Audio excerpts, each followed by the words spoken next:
igav on. Magana igav on. Kõik klassid on ka kogu aeg kuskil ära. Pole ammu juba ühtegi normaalset kehalise tundi andnud. Asenda ainult käsitööd, matemaatika, ajalugu. No ja liikumispidu on ka selleks aastaks läbi. Isegi uus kuupäev pole veel paigas. Noh. Telekast ei tule ka mingit sporti. Pole telekatki.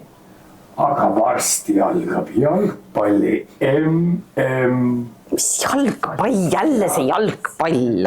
Unusta ära. Sügisel loomulikult. Alfa on ka alles järgmisel talvel. Aga mis me siis teeme? No mitte midagi ei ole enam teha. Kõik on ära tehtud juba.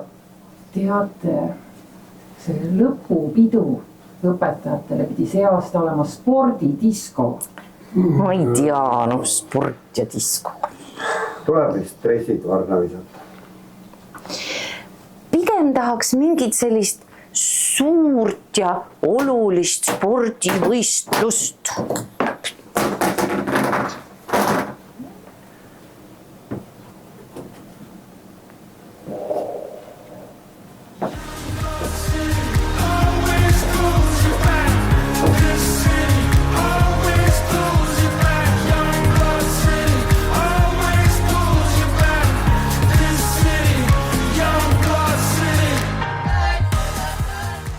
Tegemist on suurejoonelise ettevõtmisega, millest osavõtt tagab sulle enneolematud mälestused ja ilmajäämine mõjutab sinu koolielu jäädavalt küsimuste või ettepanekutega. Pidage nõu kooli huvijuhi või juhtkonnaga.